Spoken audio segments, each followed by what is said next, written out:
We are right at 6:30 right now. Let's go down one notch.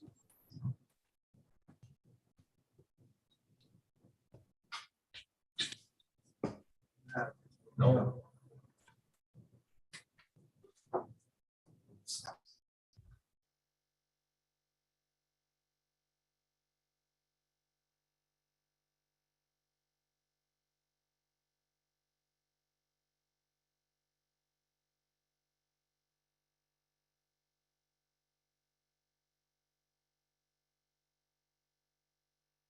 On, and we are at 6:31.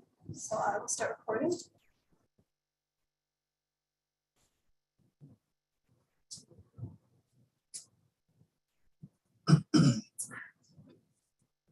Good evening. The June 23rd, 2022 Whatcom County Planning Commission meeting is in session. Just a moment here. Bring the document up here.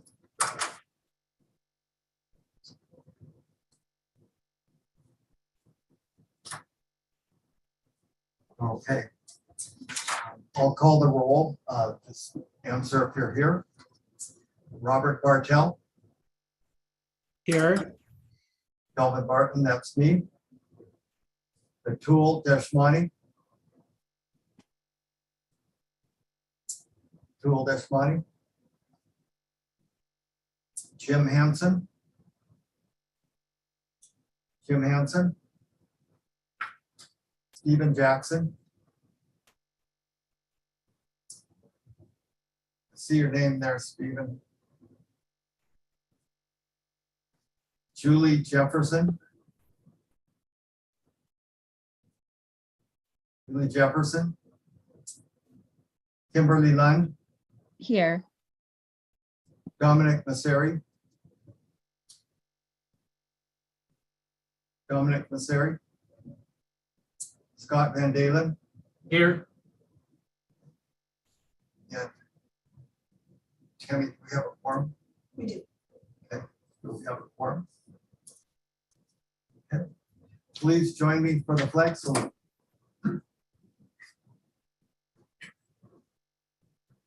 I pledge allegiance to the flag of the United States of America and to the republic for which stands one nation under God, indivisible, with liberty and justice for all.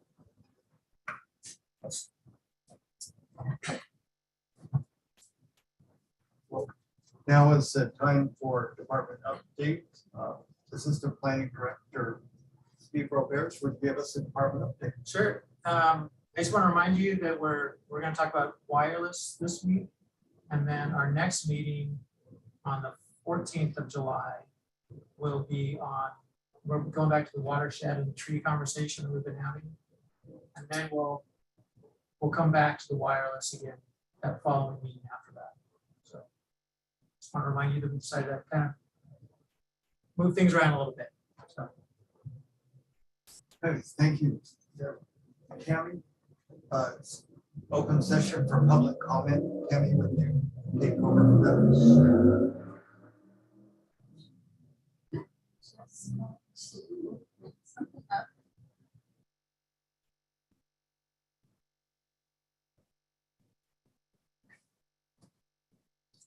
All right, welcome to the meeting. This meeting is being broadcast live. The audio is being recorded and will be posted to the county website. As noted on our website, members of the public may watch the meeting or join online or by phone. There's a QR code on the screen at the moment. If you are watching live, you may scan the QR code to actually join the meeting. That's new. As noted on our website, during the open public comment session, speakers may not speak to items that are scheduled on the agenda for a public hearing tonight. We do have a public hearing tonight with regards to wireless facilities. If you'd like to provide public comment at this time, we will take comments from those in the room first, which we don't have. And if you are participating remotely, would like to speak, virtually raise your hand. And that again is for anything that is not on the public hearing tonight. and we'll get to you shortly. So I'm going to find the attendees. Excuse me.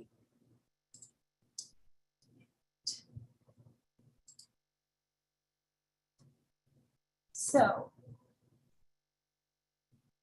all right, Mr. Levitt, did you have something besides what is on the public hearing tonight? I see that your hand is raised. Did you have other public comment? No, ma'am. Okay, so there are no hands raised at this moment. I'm going to give you a little more time. Press the hand icon if you're on a mobile device, and press *9 to raise your hand if you are on a cell phone.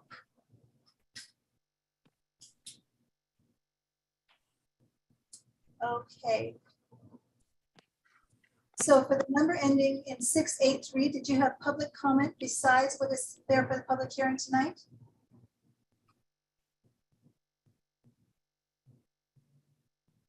Hello. Yes, my name is Danica Thiessen. I would like to speak about the federal regulations that Whatcom County is being pressured to conform to. Okay.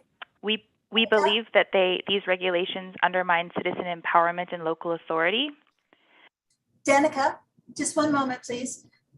Is this with regards to the wireless that's going to be at the public hearing later this evening? If it is, we're going to ask you to wait to speak on that till the public hearing piece. But if you have other public comment, that's what this session is for.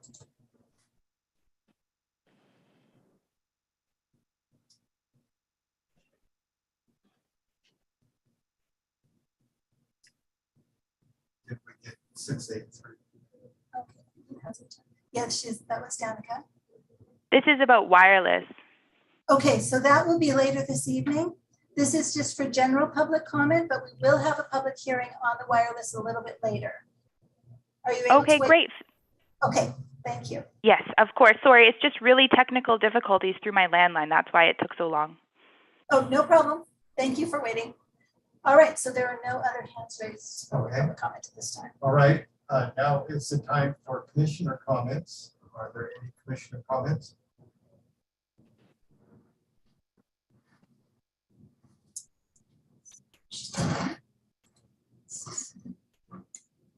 Seeing no hands up for commissioner comments. So let's move on to approval of minutes for June 9th.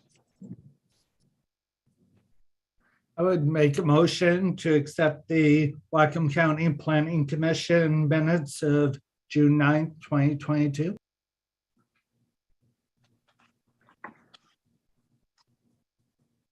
have a motion. Do we have a second? I can second.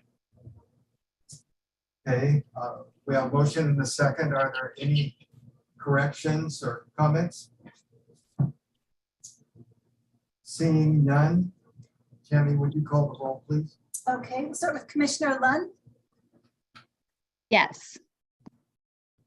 Commissioner Van Dalen, Yes. Commissioner Bartow. Yes. Is Commissioner Deshmani here yet? No? Okay, Commissioner Hanson, And every time I want to say something, Commissioner Jackson. I had to press it like 3 times. Yes. Press *9 to talk. One And then moment, she was please. like, can you hear me? And I was like talking.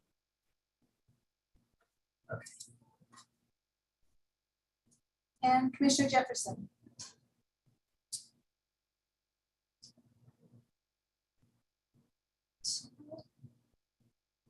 Sir? No, Oh, was she not here? She was not. Okay. So for those that we have here, 4 and 5, so that carries. So now it's time for the main topic for the evening about amendments to the Whatcom County Code dealing with wireless. Matt Ahmed, would you take over and take us through that, please? Yeah, for the record, my name is Matt Ahmet, representing Planning and Development. And you can see the presentation on the screen, I take it? I'll take that as a yes. Okay. So again, my name is Matt Ahmet, representing Planning and Development. So this evening, we're going to discuss United States law passed by Congress and federal regulations adopted by the Federal Communication Commission, or FCC, relating to personal wireless facilities such as cell phone towers and antennas. And we're also going to talk about proposed county code amendments, including an overview of the proposed regulations, eligible facilities requests, and we'll define those later, small wireless facilities, and then macro or larger wireless facilities. So the US Congress has adopted federal laws relating to personal wireless service facilities such as cell phone facilities. And some of these federal laws preempt certain aspects of local government regulation of wireless facilities, or at least provide boundaries or limits. The US Congress passed the Telecommunications Act of 1996 to promote deployment of new facilities. And this act amended Title 47 of the US Code, Section 332, by adding new provisions. And we're going to talk about several of the issues addressed in this law. Title 47 of the US Code, Section 332 is entitled Mobile Services. And paragraph C7 of this law is entitled Preservation of Local Zoning Authority. The first clause in this paragraph basically states that local governments have authority to regulate wireless facilities unless the federal government specifically preempts or places limits on that local government authority.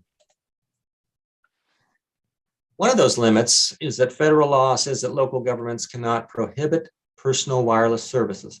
However, it also says that if a local government denies a particular wireless application, it needs to justify that decision in writing. So local governments can't prohibit overall service. However, if an individual proposal doesn't comply with the local regulations, the jurisdiction could deny the facility in that particular location if criteria outlined by the FCC are met. So the FCC has ruled that you cannot deny a new facility simply because another company already provides service in the area. In other words, the new service provider does not need to show that there's a gap in existing service. Additionally, the FCC has ruled that local government regulations must be reasonable and published in advance. And for aesthetic requirements, the federal government defines reasonable as technically feasible and reasonably directed to avoiding or remedying the public harm of unsightly or out of character development. And I guess my translation of that is the requirements must be doable and have the intended effect. Federal law preempts local government authority to regulate radio frequency emissions from from cell tower antennas.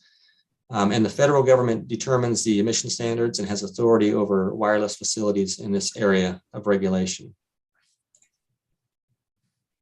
Federal law states that local governments need to act within a reasonable period of time when they receive an application for a wireless facility. So we could ask, what does that mean? Well, the Code of Federal Regulations adopted by the FCC defines what they call presumed reasonable periods of time for processing wireless permits. And we'll kind of get into that in a little while. The FCC calls these time periods for local government permit processing shot clocks, using the basketball analogy.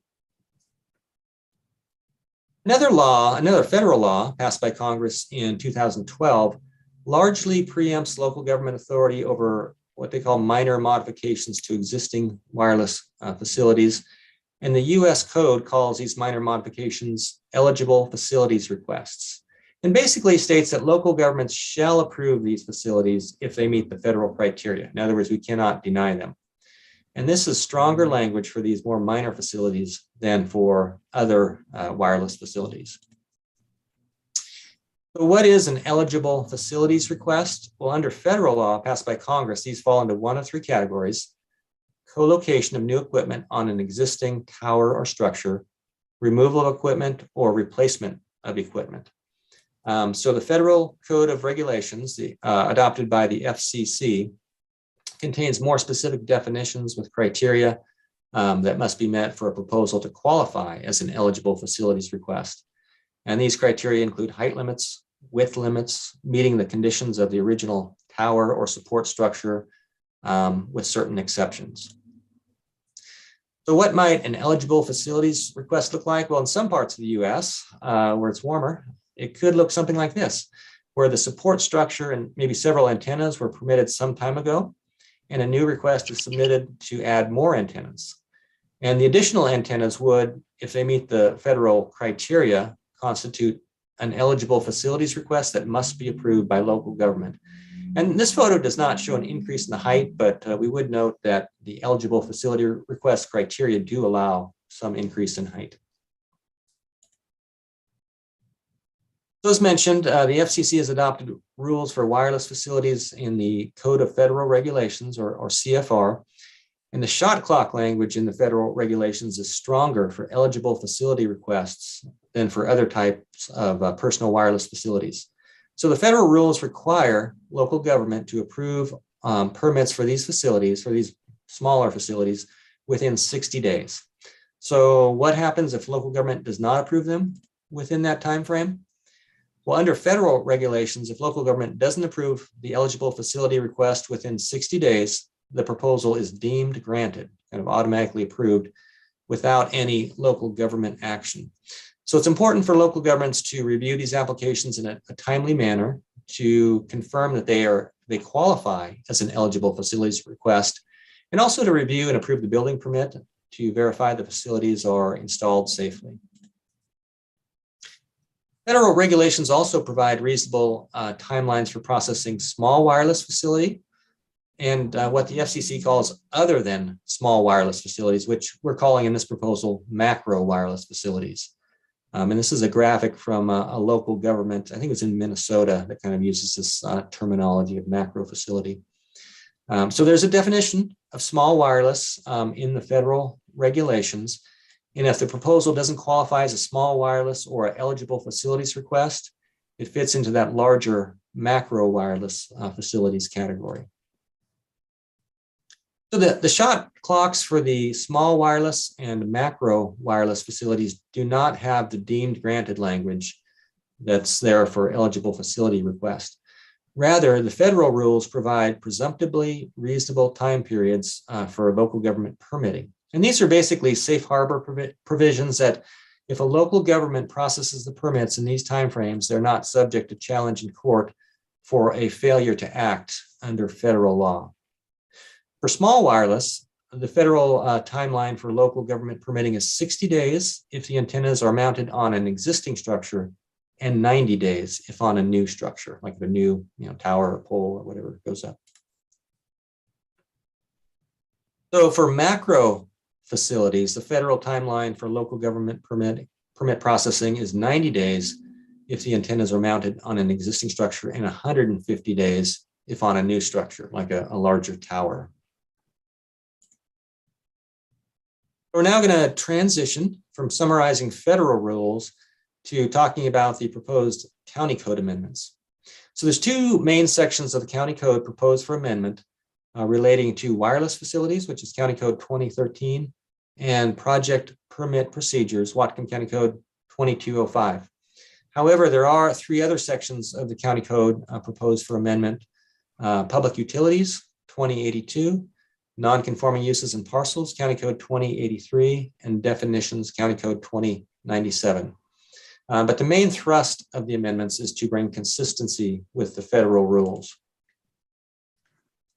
So the proposed county code amendments would do a number of things, including providing definitions, which are largely based upon the federal rules, categorizing wireless as exempt uses, permitted, administrative approval uses, or conditional uses, modifying the non-conforming use provisions, modifying the variance provisions, providing application procedures and timelines for processing permits, modifying the appeal procedures, and making other changes to the code.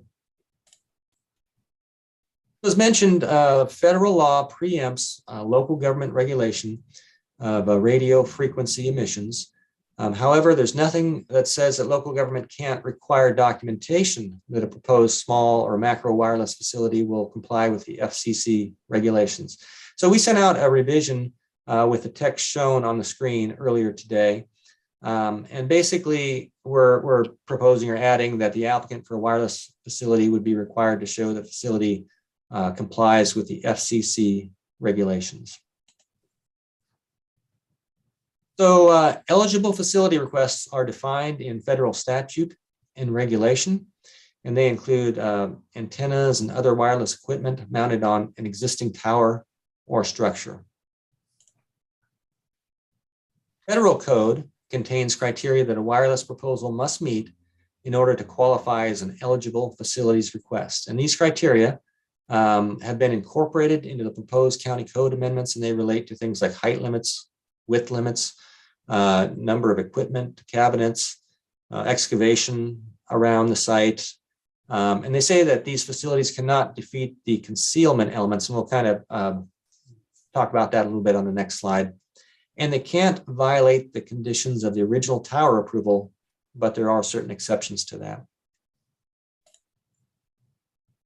So what are concealment elements? Well, a conventional tower might look like the structure on the left. It's a tower and looks like one too. Concealment elements try to disguise, hide, or at least reduce the visual impact of the tower. The support structure on the right has concealment elements. It's made to look kind of like a tree.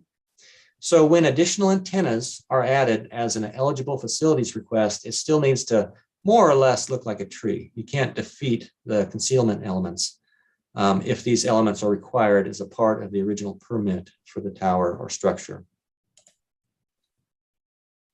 So as mentioned, under federal rules, all permits for eligible facility requests must be approved by local government within 60 days or they are deemed approved. So the county wants to make sure we can process the permits within 60 days. And therefore, we are proposing that these facilities would be a permitted use under the county code that would only require a building permit. Small wireless are also defined in the federal rules, and they include antennas and other wireless equipment mounted on an existing structure, or it could be a new support structure.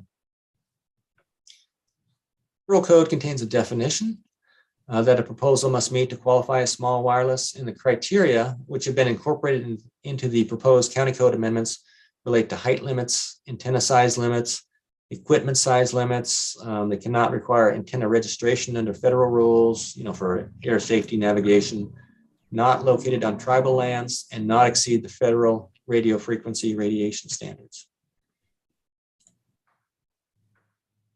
Under federal rules, a reasonable period of time for processing small wireless on an existing structure is 60 days.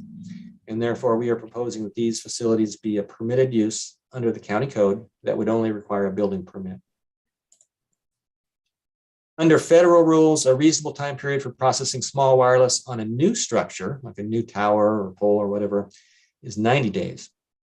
And we are proposing that these facilities require an administrative approval permit. So administrative approval permits require notice to surrounding property owners, but do not require a public hearing. These permits are issued by the planning department.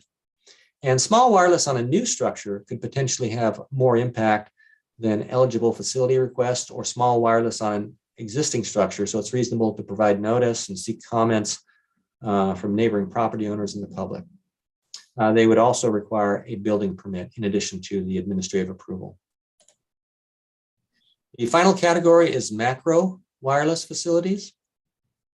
A macro facility is one that does not qualify as an exempt activity, which might include things like CB antennas or maintenance and repair, government communication towers that are regulated under other sections of the code, and a number of other things. And they do not qualify as eligible facility requests, and they do not qualify as a small wireless facility. So if they don't meet those dimensional and other requirements for eligible facility or small wireless, then that falls into the macro, the larger wireless facilities, and they might include a new tower or a larger antenna array on an existing tower. Under federal rules, all local government permits for macro facilities on an existing structure are to be processed within 90 days. So in order to meet this timeline, we are proposing that the zoning allow these facilities with an administrative approval use permit. And as mentioned, these permits require notice to surrounding property owners, but do not require a public hearing. And these permits are issued by the county planning department. And of course, they'd also require a building permit. Under federal rules, all local government permits for macro facilities on a new structure are to be processed within 150 days. And this allows more time for processing, and the potential for impacts from a new tower may be greater. Therefore, we are proposing that the zoning allow these facilities with a conditional use permit. And conditional use permits require notice to surrounding property owners and a public hearing. And the hearing examiner makes a decision on these permits, and they would also require a building permit. So this slide shows the timelines and permitting processes for the various categories of personal wireless facilities. So the timelines are based upon federal regulations, and the permitting processes are at the discretion of local government. So generally speaking, the smaller facilities that are to be processed in 60 days would be permitted use in the zoning code, and all these require a building permit. And when I say 60 days, the FCC has clarified that that means for all permits. So it's not just a single permit, it's for every permit that the county would require. Medium facilities that are to be processed within 90 days would be allowed as administrative approval uses, and larger or macro facilities that are to be processed in 150 days would be allowed with a conditional use permit. So in summary, the federal government has adopted laws and regulations that preempt and or limit certain local government regulation of wireless facilities. The existing county code doesn't take into account all these federal government rules, and the proposed amendments are intended to be consistent with the federal rule. So that concludes our presentation. If you had any questions, we could try to address those.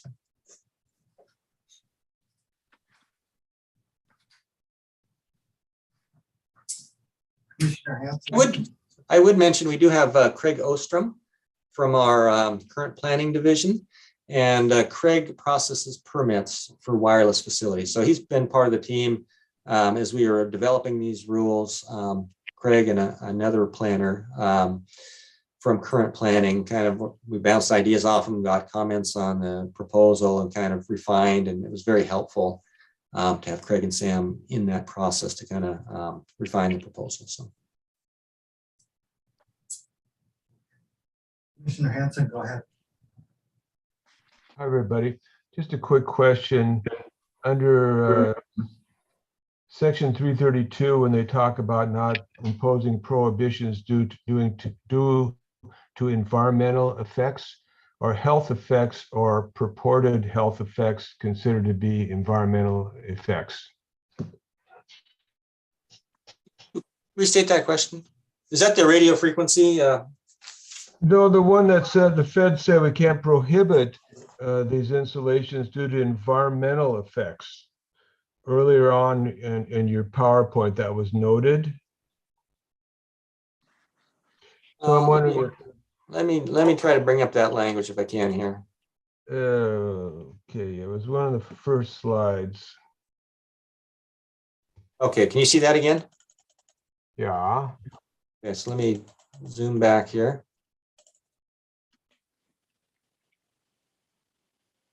Radio frequency. There. Emissions. On the basis of environmental effects. So is a purported health effect considered an environmental effect? I would believe so. Thanks.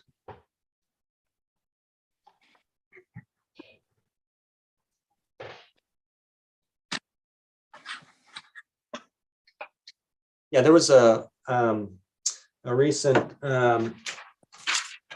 it was U.S. Court of Appeals for the District of Columbia Circuit last year that kind of talked about the FCC was going to review their rules, and then they withdrew that later, and there was an appeal, and they do talk about looking at both effects upon people and wildlife and so forth.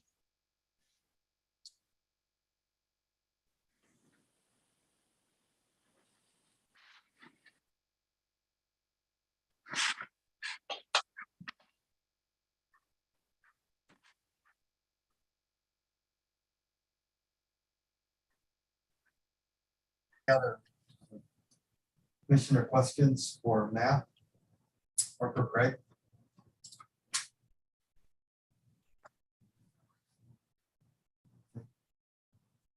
We have a public hearing tonight on this. And so I am going to go ahead and open the public hearing. And Tammy, would you take over? Okay. So I remind you that this meeting is being broadcast live. The audio is being recorded and will be posted on the county website. If you're participating remotely and would like to speak, we'll have you virtually raise your hand. If using the internet or a mobile device, you can press the hand icon to raise your hand. If you're calling in by phone, you would press *9 to raise your hand. All right, so speakers will be called upon by name or the last 3 digits of your phone number, if that's how you show up on the screen. When you're called, you'll press the microphone symbol to unmute yourself, or if you're calling in, then it is *6 to unmute yourself. When called upon, please state your full name for the record and direct all comments to the chair. Each speaker has 3 minutes to speak. There will be a screen timer to show when your 3-minute speaking time is up. If you're unable to see the timer, staff may announce time up or mute your microphone at that 3 minutes. Okay, so Mr. Levitt, let me just, I'll get to the right mouse here. Okay, you are unmuted, Mr. Levitt. So go ahead and state your full name for the record, and we'll get that timer going. You have 3 minutes. Okay, my name is E.J. Leday. I've been a resident of Bellingham, Sudden Valley, the last 20 years. I'm a retired biochemist. I'm letting everybody know that I'm also a techie. I like all the new innovations that have come out, but I have concerns for 5G and the radio frequencies that it produces. And what I'm going to do, I submitted a 4-page summary. I'm just going to touch on basis of the findings. There's been a large body of research, more than 240 scientists who have published peer-reviewed research on the biological and health effects of non-ionizing electromagnetic fields, signed the International EMF Scientists Appeal, which calls for stronger exposure limits. The appeal makes the following assertions. Numerous recent scientific publications have shown that EMF, that's electromagnetic frequencies, affects living organisms, that's animals, wildlife, and plants, at levels well below most international and national guidelines. Effects include increased cancer risk, cellular stress, increases in harmful free radicals. That's free radicals. These are called reactive oxygen species, which can cause inflammatory and immunosuppressive diseases as well as cancer. Genetic damages, structural and functional changes of the reproductive system, that's both men and women. Learning and memory deficits, neurological disorders, and negative impacts on the well-being in humans. Damage goes well beyond the human race. There is growing evidence of harmful effects of both plant and animal, like I talked about. The scientists who signed this appeal argue constitute the majority of experts effects of non-ionizing radiation. They have published 2,000 letters on EMF in professional journals. One of the things I talked about is the fact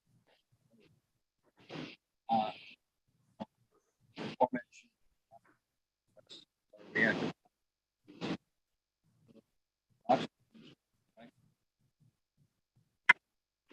EMF mechanism can involve ROS formation, and this is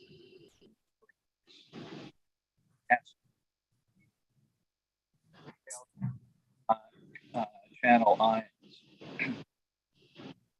These are associated with behavior and physiological effects such as blood-brain barrier disruption, memory malfunction, changes in expression, autophagy, and cell death, especially due to modulation. Speaker's time is up.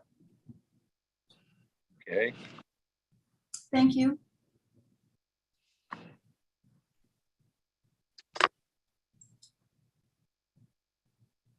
Okay, next we're going to go to number 683, and then we'll go to Meredy Past. So phone number 683. Go ahead and press *6 to unmute, and then please state your full name for the record. Oh, hi, my name is Danica Thiessen, and I'd like to speak to you about these federal regulations that Whatcom County is being pressured to conform to, because I strongly believe that they undermine local authority. They were propagated under Ajit Pai, the former head of the FCC and a prior Verizon communications attorney. Ajit Pai's dual role is because the FCC represents the interests of the telecommunications corporations. Ajit Pai said himself that FCC is a captured regulator in a joke. I believe that our local planning commissioners are placed to stand in the gap and protect us from the interests of large profitable corporations. In this case, the telecommunications corporations are manipulating the law through captured federal regulators to favor their own profits at the cost of the autonomy of those who live here in Whatcom County. If there is one reason why trust is such a problematic issue in our times, it's this plague of corporatism, where corporate interests and profits trump the needs of the human and earth communities. Because of the economic and political climate, many of us don't realize that telecommunication corporations have been deplatforming and censoring any discussion about the environmental and enormous health impacts of wireless infrastructure. As unbelievable as it sounds, these same corporations have perpetrated smear campaigns against world-renowned radiation and bioelectric experts. Since many of these corporations have ownership of the legacy media, all questioning is blanked out on this platform as well, and I myself have personally experienced this censorship. Don't we know the playbook by now with the old tobacco industry tricks? All media outlets run the mantra that 5G is safe, and you're a nutter to question otherwise. But a little digging reveals that this mantra is in itself corporate propaganda, and it's very profitable at that. I'm caught in the crossfire. I am electrosensitive, a condition where I suffer terrible symptoms of radiation sickness, migraines, dizziness, vertigo, nauseousness, insomnia, and other neurological pain around RF radiation. Since I have this painful condition, our family can't use cell phones or any wireless devices, and then we only use wired internet. Adding more wireless infrastructure to Whatcom County would be catastrophic for our family, as the current cell towers already affect me negatively. This condition is known as electrosensitivity, and it's rapidly growing, and more Americans are realizing that their wireless devices and cell towers are hurting their health dramatically and the well-being of other fragile species like bees. Please do something to stop this. The best thing for the people of Whatcom County is fiber optic service to their homes and a ban on all high-energy, fifth-generation wireless gigahertz frequencies. Thank you.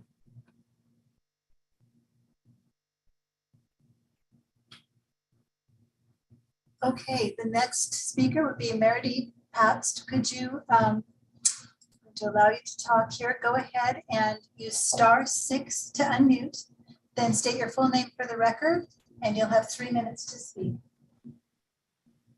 Good evening. This is Meredy Pabst from Wireless Policy Group, and I'm speaking on behalf of AT&T. Thank you for the time tonight. I just wanted to comment on one section of the proposed code that governs building attached antennas. Generally, the use of existing structures is preferred over building new structures. This is true of the county's draft siting preferences in 2018-085 subsection 3, where co-locations on existing structures such as buildings are the county's highest priority for siting. The details for these attachments are as described on page 24 of the draft ordinance. Proposed subsection 9 addresses attaching panel antennas to the facade of the building closely against walls or parapets and not to extend above a wall or parapet except in certain circumstances. But that subsection does not address placing panel antennas on the rooftop, which is the more typical placement. In our experience, most jurisdictions prefer this design aesthetically, and carriers like the additional elevation that can be achieved on a rooftop. Panel antennas can be attached to penthouses or screened to mimic roof-mounted mechanical enclosures. Typically, the change to the building's aesthetic is less pronounced with this type of attachment. The absence of a provision for roof-mounted panel antennas could just be an oversight. I noticed this afternoon that dish antennas are allowed on rooftops under subsection 11 with screening. So AT&T suggests that subsection 9 be amended to allow rooftop installations of panel antennas by adding a provision that says, in the alternative, antennas may be placed on the rooftop if they are screened or otherwise obscured from view in a manner consistent with the building's design. Such rooftop antennas shall not exceed 10 feet in height above the parapet. And those are pretty typical provisions, the height limitation and then screening or obscuring them from view. And I did provide staff with that suggested change by email today. Otherwise, AT&T supports the revision staff has presented for you tonight, providing a statement showing that that the proposed facility will be in compliance with FCC regulations is AT&T's typical practice. And so its teams are used to providing such a statement in most jurisdictions. And I thank you all again for your time tonight. And if you have any questions, I'd be happy to address them. Thank you. All right. If anyone else would like to speak, please raise your hand. All right. Let's see. Let's go to Kim Allen. Go ahead and state your full name for the record. Use *6 to unmute, and you'll have 3 minutes. Good evening. Thank you. My name is Kim Allen. I am also with the Wireless Policy Group, and I'm testifying this evening on behalf of Verizon Wireless. And we thank you and the county and the staff for the effort to update the wireless code in this way. We've had a lot of very substantial changes in federal law in the last 10 years, and certainly the new code does reflect and comply with the changes that have been proposed. I just have 2 comments to make. One deals with section 20.13.100, which is temporary uses. Oftentimes, if a bill. Oh dear, I just did the wrong thing. Marilee, could you go ahead and unmute again? I'm sorry, *6. This is Meredy. You unmuted me. I think you might need to unmute Kim again. Oops, I'm sorry, the wrong person. Okay, let's see. I'm terribly sorry. Okay. Kim, can you hear me? Go ahead and push I *6. can. Can you hear me? Yes, that was my error. Sorry about that. Go right ahead. Okay. Did you hear any of what I We had did. said? Yes, we Okay. heard most of it, yes. And I'm going to give you a few seconds before I start the timer, but you go ahead because I didn't stop it when we Okay. lost you. Okay, I was discussing the section dealing with temporary uses and saying that when we have sited antennas on buildings that are being demolished and replaced with a new building, that it oftentimes takes more than a year to have that development completed, especially with the current construction, labor shortages, and also shortages in local planning departments as well. So the code provides that we can put a temporary facility in for 6 months with 1 6-month extension. And Verizon is requesting that we remove the qualifier of 1 6-month extension and have that state that the administrator may approve 6 months extensions if the applicant demonstrates that the substantial progress has been made on the repair, maintenance, redevelopment, or new construction. Oftentimes it's not under the control of the applicant, the wireless applicant, to the speed with which a redevelopment progresses. So we're asking to remove that limitation of 1 extension to multiple ones. And then the other comment we had was on section 20.13090 under the design and development standards. There's a requirement here. It says all freestanding and attached wireless communication support structures and required fencing shall be equipped with appropriate anti-climbing devices. And, you know, typically on a utility pole, if we're putting antennas on that, we'll remove the bottom pegs. If there's a tower, we can do an anti-climbing device. But for building mounted antennas, I'm not sure what that would look like. And to put an anti-climbing device on a fence typically means barbed wire.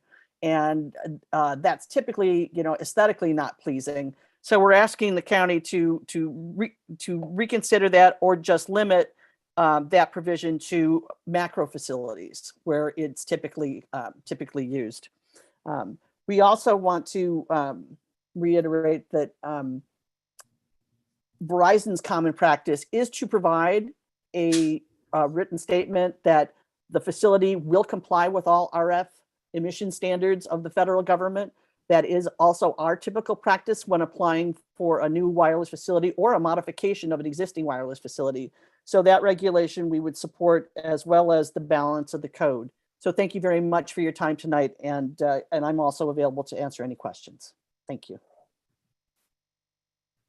Thank you. And again, I apologize.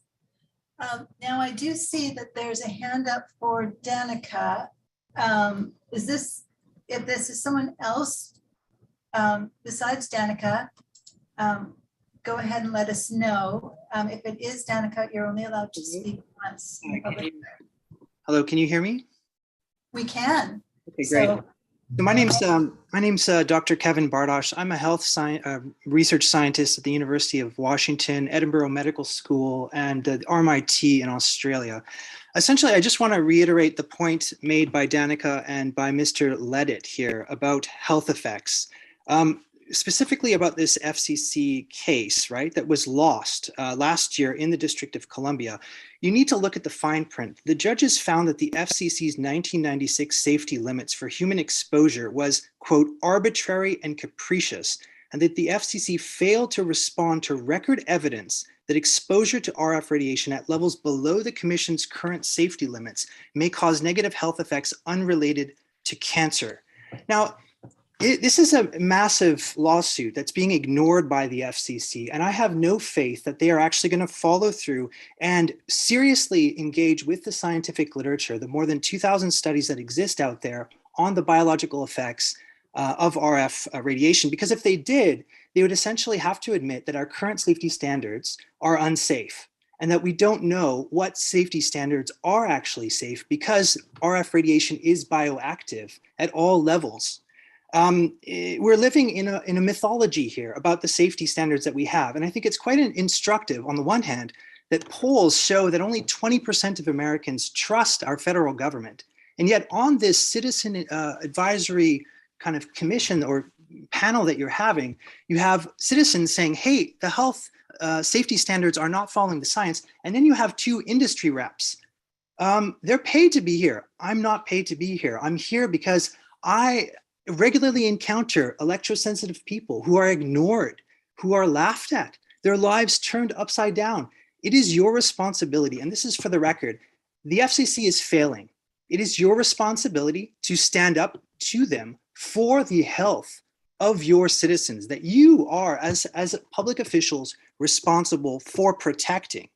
And you know, I can share the studies with you. I mean, they're mind-blowing. I've spent 4 or 5 years, and when I first looked into this, somebody came up to me, approached me. I thought, no way, absolutely not. We would know about this. I started reading. I thought, I don't know. And as I've dug in, I've read hundreds of studies. It's overwhelming. Okay. And yeah, you need to make provisions for people like Danica who are electrosensitive. And there are cases, for example, in 2020, a Dutch court found that the health concerns of an electrosensitive person had to be taken into account when considering where to put cell towers up, right? So in the very least, local government needs to say, hey, if there's somebody who suffers from this condition, right, they need to be consulted, and we're not going to put up these towers within the proximity of their home. This is a human rights issue, and there will be legal consequences for towns that don't abide by these. thank you. Anyone else would like to speak? Please raise your hand. No other hands are raised. Seeing no other hands raised, I will close the public hearing. Right, commissioners.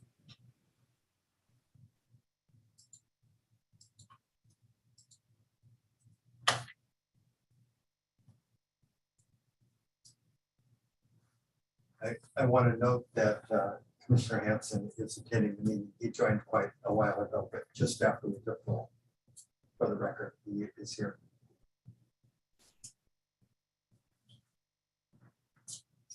Commissioner Lund, go ahead. Well, I'm just curious about the last speaker's comments about a carve out provision for effects for electrosensitive individuals in our code. And I'm just wondering if Royce or staff or anyone wants to talk about their reflections on hearing that comment.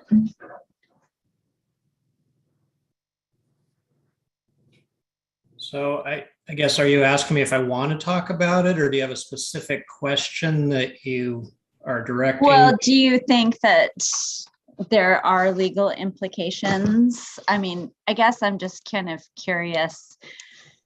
It seems like a lot of the federal regulation that we're looking to implement into our local code has a lot to do with the physical structure, how stealthy these are. There isn't a whole lot. It's a lot about appearance. It isn't about the some of the health concerns.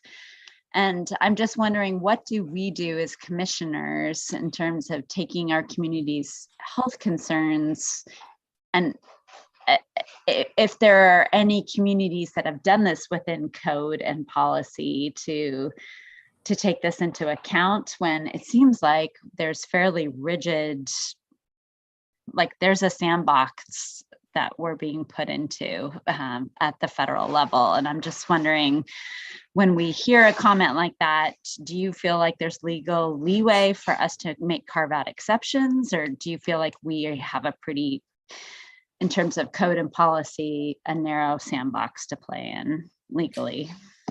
So the sandbox you're describing is called preemption. And when the federal government issues rules that regulate industries, they will typically preempt the local government to some extent. Sometimes they preempt the entire regulatory scheme for something. Railroads are a good example of where they've preempted nearly everything. But with wireless, what they've really left to the local communities is the appearance and the structures and the building permits. And Matt knows as much about this as I do. And I guess I'll ask him if he wants to add anything. But it's my opinion that we've been preempted in fairly strong terms in the area of health effects. Matt, would you agree with that? Yeah, let me put that slide back up here again. Let's see here. Okay, so let's go to the one on preemption. So this is from the U.S. code adopted by Congress, and they're basically saying that local government, no local government can regulate, personal wireless on the basis of, environmental effects, which I think do include health effects of radio frequency emission, basically if the facilities comply with the FCC regulations. Now, the industry reps were saying they do submit reports. The other public comments are that the FCC's regulations are not adequate or inadequate, but it would seem that this would say that whether they're adequate or not, local government authority is preempted by the federal government. It's really an argument to the federal government that they need to change their rules if they are inadequate. I mean, Royce, would you concur with that? I would, and I would say that the reason for that is that when you have nationwide systems such as railroad and the internet and connectivity with phones, that if you have local governments that are carving little pieces out of it because they have a different opinion about what the standard should be, and then the federal government typically will say, that's enough of that. We're not letting the local governments destroy what needs to be a nationwide system. And so the federal government will use the US code and issue a law, and it'll say the local government no longer is regulating this, we're regulating this. And I think that's where we're at with this in particular. And like I said, it's pretty strong language, and I think Matt said it's, you know, it's fairly plain, fairly clear, I guess is their word. Doesn't mean we don't care. Thanks for your comment.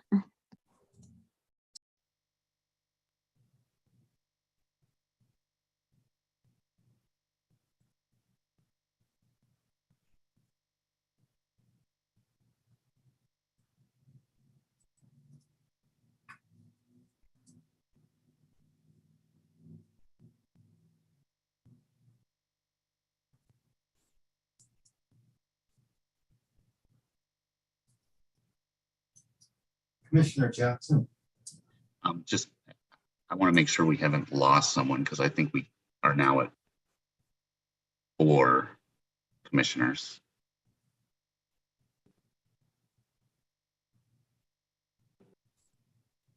We have 4 on screen and 2 in the room here, so we still have 6. Oh. We have a quorum. Excellent. I forgot that we do this in person these days. And I want to thank you, Commissioner Jackson, for watching that. I appreciate it.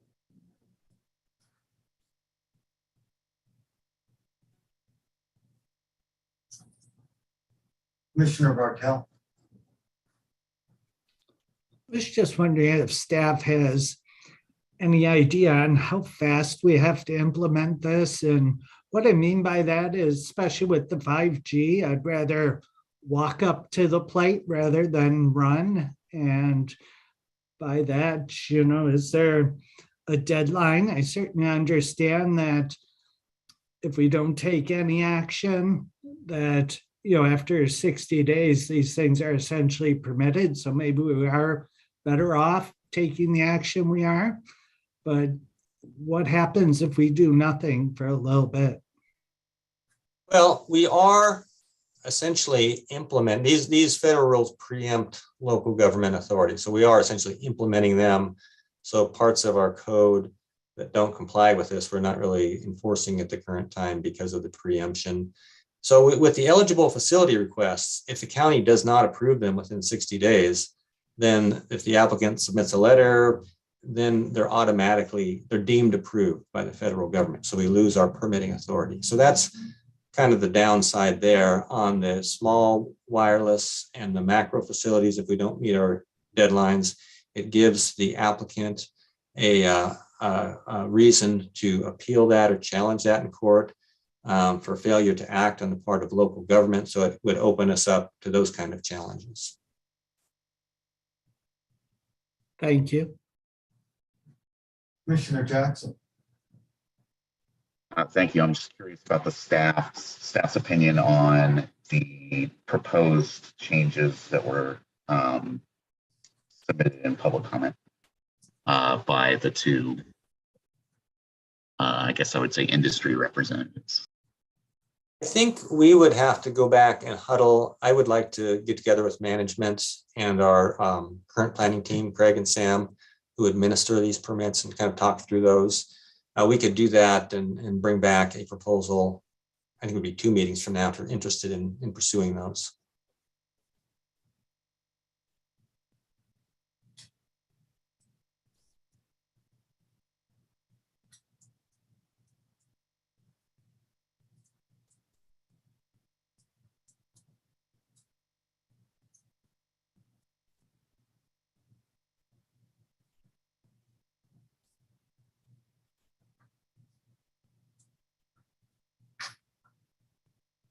I'll ask Commissioner Jackson a question. Would you like staff to bring back a proposal?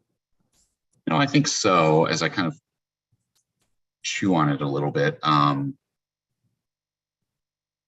Because yes, I mean, top of buildings is something that you would commonly see radio towers on, or I guess transmitters and receivers. So I think that that's a good idea.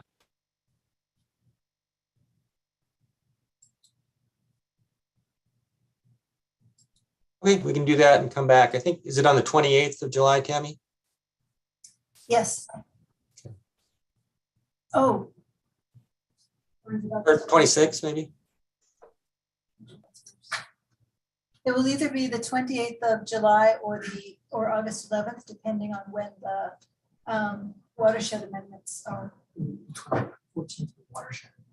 Okay, 14th is watershed, then, okay, so yes, the 28th of July.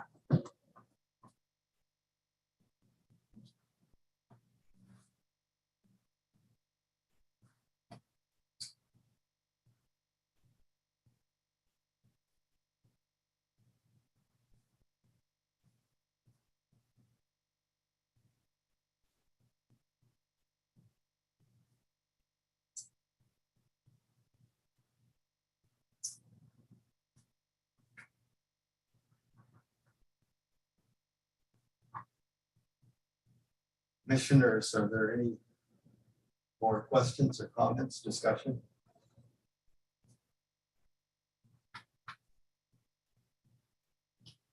Commissioner Bartel.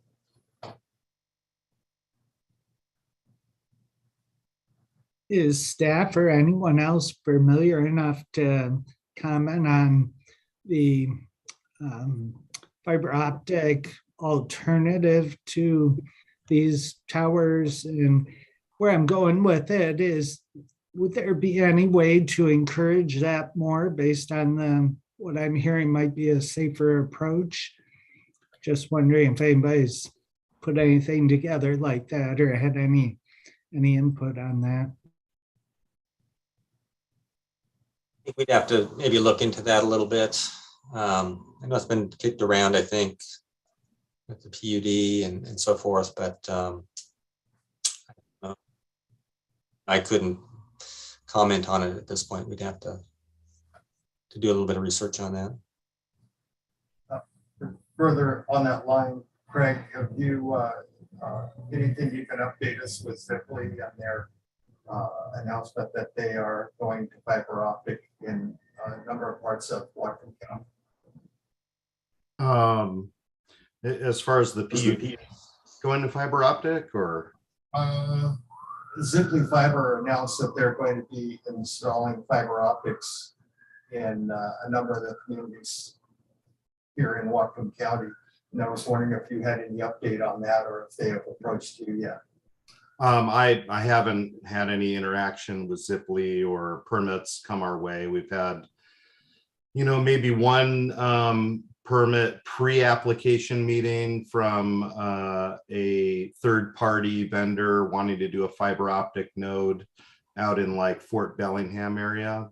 But other than that, I haven't really seen any of those. And I think a lot of fiber optic probably runs in the right-of-ways, which would be through, encroachment permits through Public Works, or if they have a, some kind of agreement with Public Works for running utilities. All of that would fall under the utilities section of our code, typically. Thank you. Yes. Commissioner Jackson, go ahead.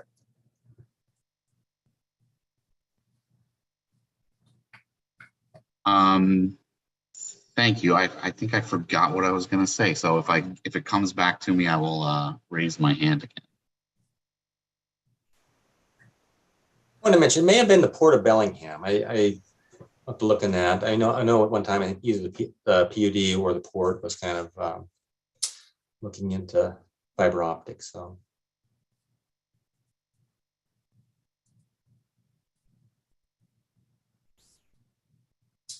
Go ahead, Commissioner Jackson. Appreciate the deference for a moment. I do remember what I was going to say. In my reading of the code, and I definitely agree with Matt and Royce, I just don't think we have a choice here. I mean, this seems like something that we just have to pass. So, I guess, I definitely want to hear what staff has to say about the suggestions from industry, but I think our hands are very tied.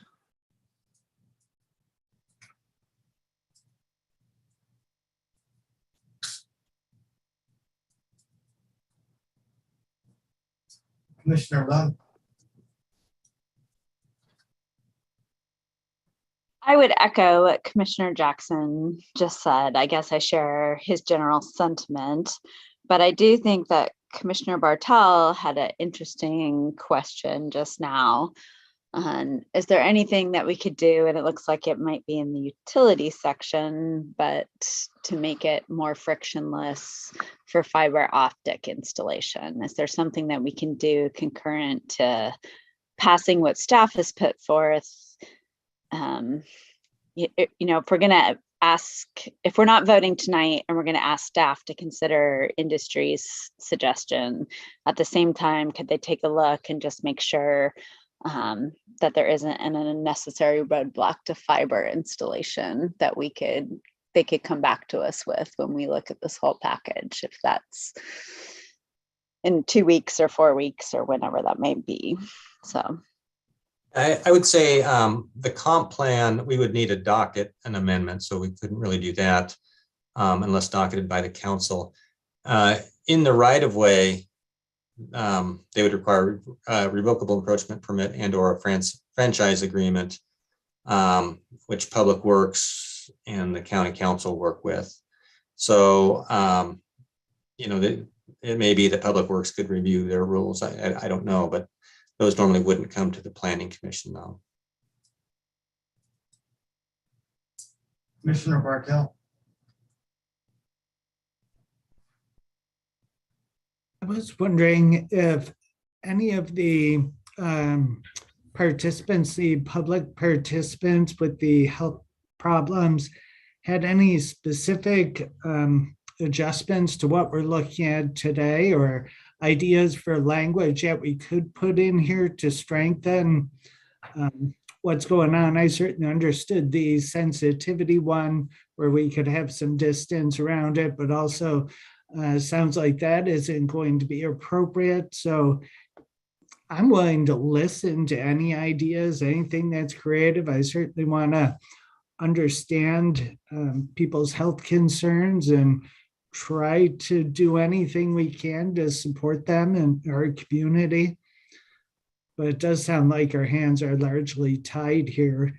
So before I vote for it, it would just be, if they have any creative ideas other than what they've mentioned already, I would certainly like to hear them. Our attendees, that was then a question to you. If you have any suggestions or thoughts to answer Commissioner Bartel's question. In the meantime, Commissioner Hanson, go ahead. I just wanted to say that I'm totally sympathetic to the concerns of the attendees. And I personally find this whole 5G transition to be objectionable for many reasons. It's largely a thing to provide the Internet of Everything for urban people, and the heck with the rural people who should be getting 3G before they even start on 5G in the rural urban areas. And as I understand, it's not even going to work very well unless you're close to one of those towers or have a window that the waves can come through, that for normal use, most places will be less functional even in their urban environment. So I think it's terrible. However, I think it's a prime example of something that is handled on the preempted on the federal level. And I would certainly urge people here in election season to be talking to people who are running for these federal offices and trying to get them to be responsive to this. I think it's our failure as a democracy if the FCC and the telecommunications companies can shove this down our throats and we don't have anything to do to fix the problem or to keep it from happening. If there's anything we can do, it's going to be on the federal level. Now, if there's anything legal that we can do on the local level to make it safer for the people who will be suffering from these all of us suffering from these radiation impacts, I'm certainly in support of that. It just seems like they had a bunch of lawyers dancing on the head of a pin for many years to try to keep us from having the ability to really impact what they do.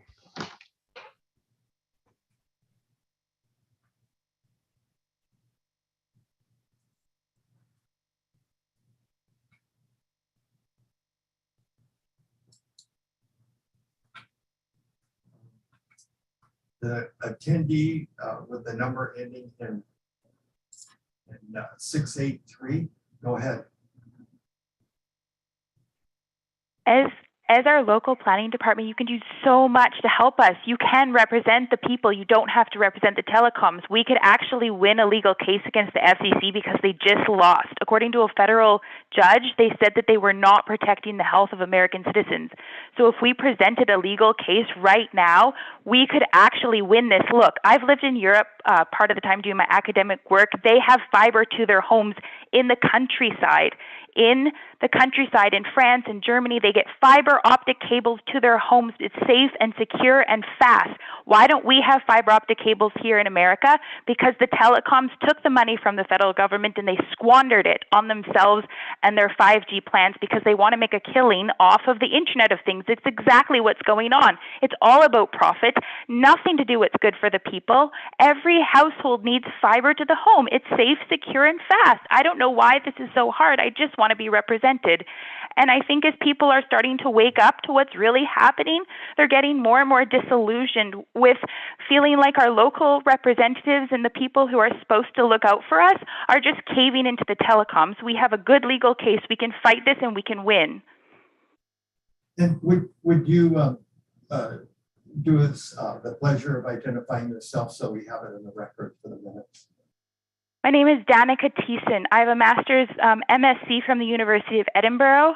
I'm an American citizen, and I've been working on this issue for years because I suffered for a decade with symptoms of radiation poisoning until I realized that it was from cell towers. Thank you.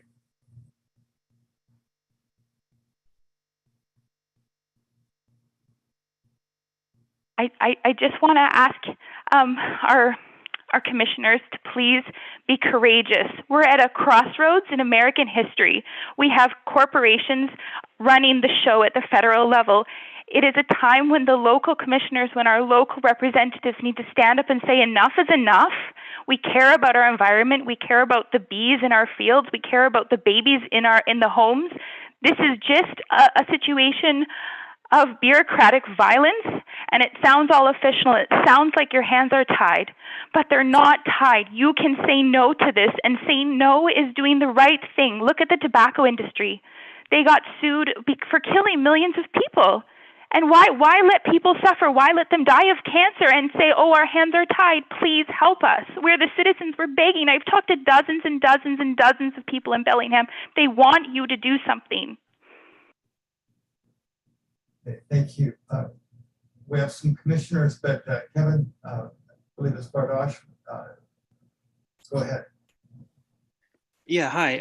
Hi there. Just in terms of like a practical step here, I would urge you to not vote on the motion and to appoint a commission or just a sort of a reflection group to look at this issue, and specifically the recommendation that I had on provisions. You know, you're essentially voting for something where the regulator lost a court case on its safety standards. I mean, this is kind of unprecedented. So going back to your railway analogy, it's like the Commission of Railways, you know, suddenly they lose a battle saying, well, you can't actually just build railways through people's homes, you know. You actually, so the regulation right now is up in the air, and I think that is sufficient ground. If I'm hearing the commissioners, you know, Robert Bartel and Jim Hansen having concerns about this, I think a lost court case about the safety standards is sufficient grounds for you to ask for clarification from the FCC and to delay your decision until the federal authorities address this problem. So I would be happy to be part of a group like that to present evidence to you and to involve different local authorities in that petition. So yeah, I urge you strongly to consider this. Kim Allen, we will get to you in just a moment. I've got a couple of commissioners that Commissioner Lund, go ahead.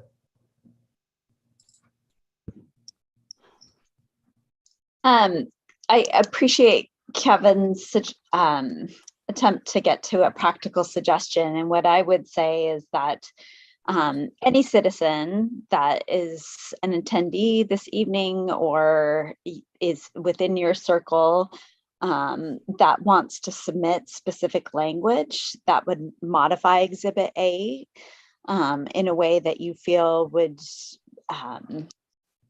be advancing your positions. I definitely feel like the commission and staff and even legal here tonight is all sympathetic, but I think we're working within some constraints. And so I would encourage you to do exactly what the industry representatives have done and put together an email that gives exact wording to modifications to staff's packet that was submitted for us tonight. And then that would be a practical next step for the next time we convene to consider this matter.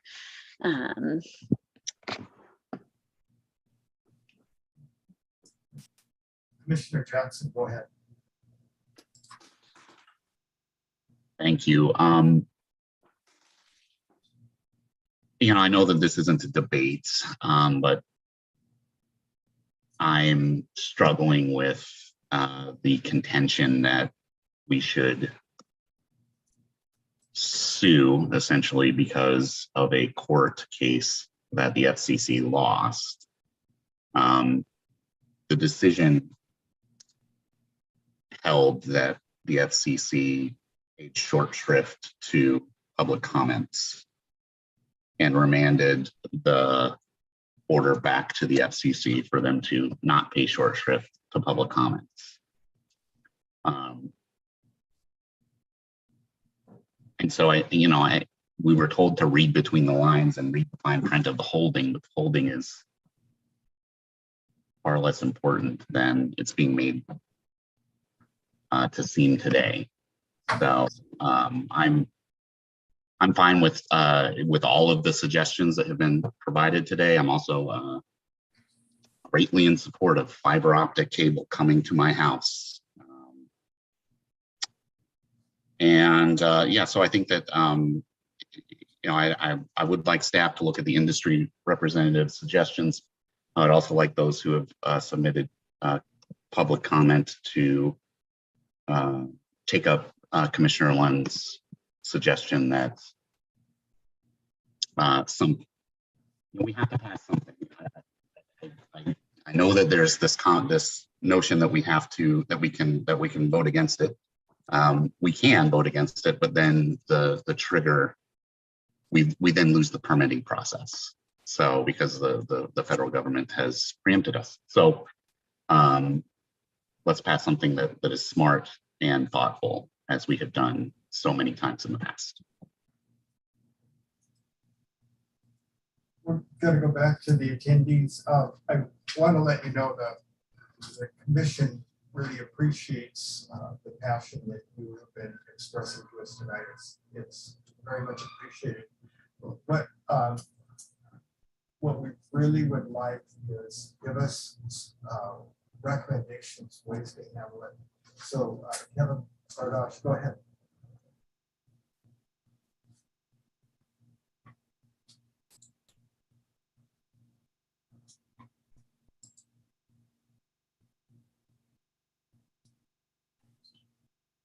Kevin, your hand was showing us up.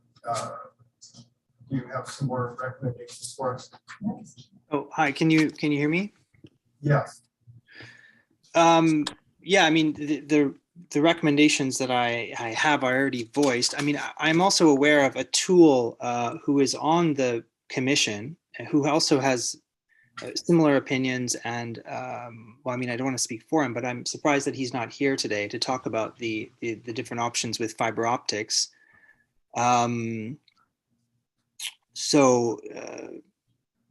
Yeah, I mean, I'm going to look at this Exhibit A and see what can sort of be added to that. But again, I would go back to urging you to challenge the actual current regulations. And I mean, that case is more than what the other gentleman was saying about not submitting, addressing public comment. The court found that the FDA evidence that was submitted was completely inadequate as well, right? So it actually has to do with the scientific basis of the FCC safety standards. It's not just about some public comments that were submitted to them. It has to do with the fact that they haven't based their standards on the scientific evidence. So that's the actual issue. So thank you. Alan, go ahead.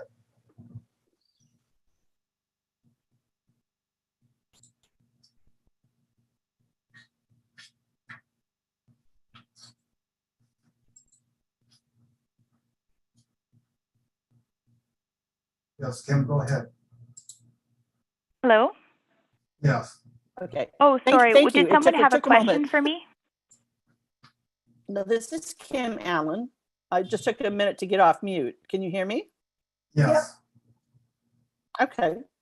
I just wanted to address this court case that's being discussed both by the commissioners and by the citizens who testified this evening, and just address the holding of that case, which was that the FCC limits for RF exposure were upheld and are still in effect now today. The case was remanded back to the FCC to take some additional evidence on some of the health effects before reaching the conclusion that they did, which is that the current limits are safe and workable for 5G as well as other technologies. So in the end, right now, the FCC limits on RF emissions are considered safe and they are in effect and binding on the county.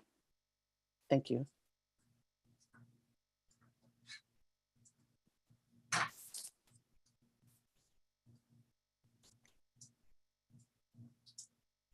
Kevin Bardosh, do you have a recommendation for us?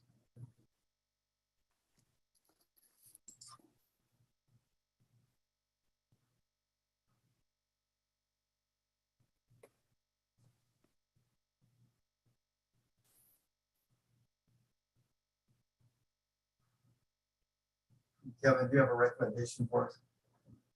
Oh, sorry, I was just probably having a problem with my mute button. I mean, no, I don't, but there was no further documents or review that the FCC has done since that court case. So what the person who just spoke said is simply not true. So yeah, it's up. The safety standards are upheld because they are in effect from 1996. But the evidence since 1996 hasn't been taken into account in those safety standards. So yeah, there's been no further documents or review done by the FCC. And also in that case, the FCC was supposed to, according to the 1996 regulation, have an independent scientific expert commission that was supposed to provide guidance on the science. And in that court case, it was found that the FCC never convened that scientific body, right? So that's, you know, don't skirt around the issue here. This is our regulators not doing their job. Commissioner Hanson.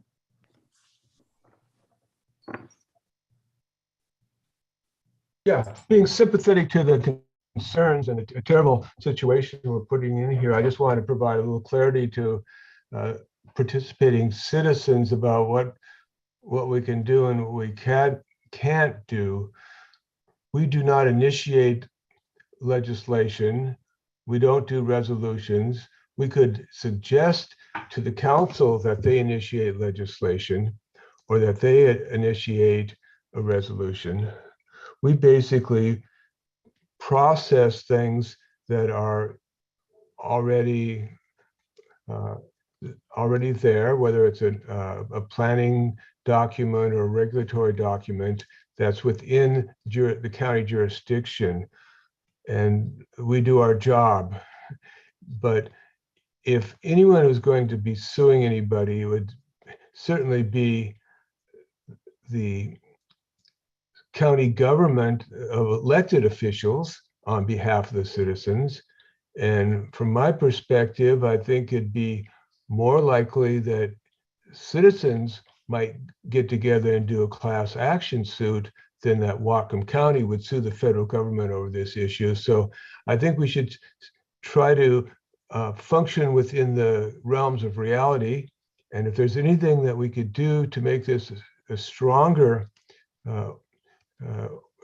ordinance or a stronger part of our regulatory regime, please provide us with those suggestions. But it's kind of a waste of time to talk about things that are outside of our realm of powers.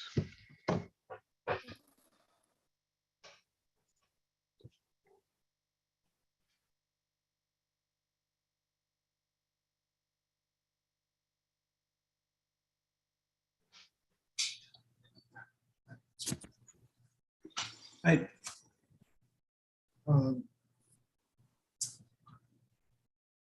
don't recall the name, but the phone number ending in 683. Go ahead and rather than and let's hold just a moment. Royce Buckingham, go ahead. So I'm hearing a debate about a holding in a court case from, the doctor who I respect, but we're not debating that here. We are constrained by a law passed by the legislature of the federal government, not by a court case. It's the language of that law that preempts us.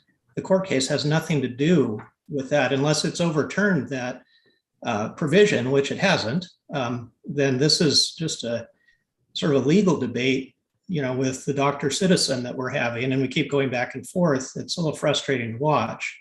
And I agree with the commissioners who said that, that's not what we're doing here. We're not planning a lawsuit here. It really concerns me when people start talking about, hey, we're going to file a lawsuit, or we're going to defy the law or break the law to encourage a lawsuit. It just doesn't sound right to me.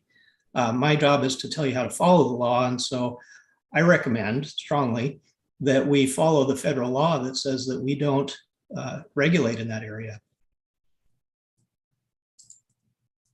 Commissioner Jackson, go ahead. I support that recommendation.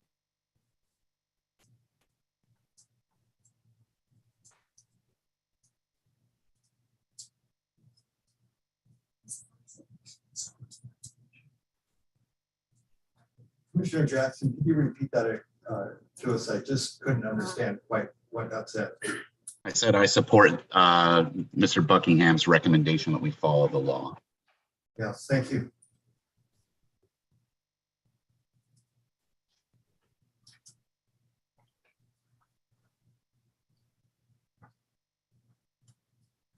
So we have attendee ending in 683, and I really want to strongly say that what we're looking for is recommendations, and we're not looking for rebuttals for something that someone else said. We're looking for recommendations of something that would help this code that we're looking at. So 683, go ahead. I guess I'm just saying that sometimes the law hurts people, and there's sort of a systemic violence because the law doesn't quite catch up with sort of damage that's being done environmentally. I mean, we all know about the situation. So I just would really strongly just say, like, if you feel a conscience feeling that this situation merits you perhaps not participating and voting for it. So attendees, we're looking for recommendations, and everyone has had a chance to speak to us, but one of the commissioners asked if there were recommendations that you could make of specific changes that could be made or additions, and that's what we're looking for. Great, appreciate the input.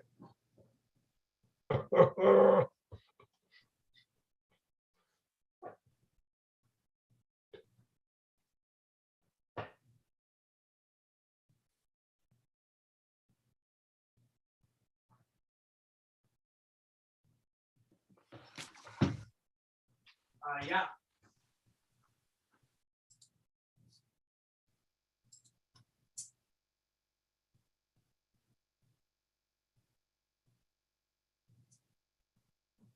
Commissioners, what would you like to do?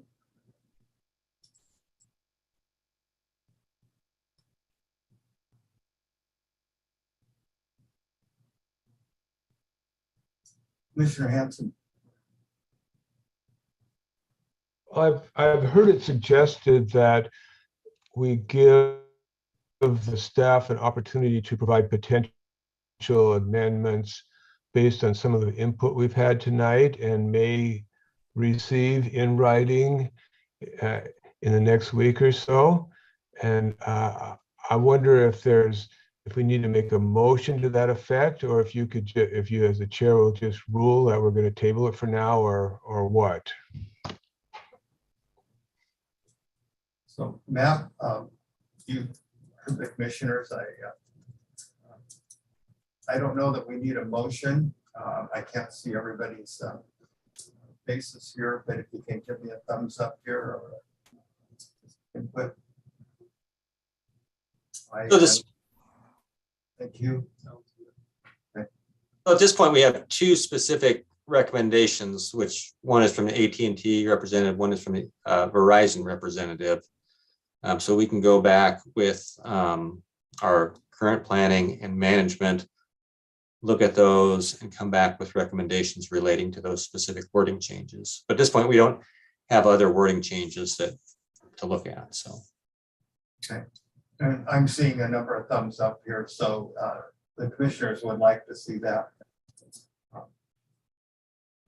Yep. Okay, is there any other commissioner comments tonight? Any other business? Should we ready to go home?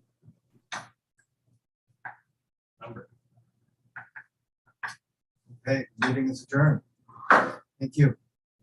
Thank you, everyone. Good night. Good night, everyone.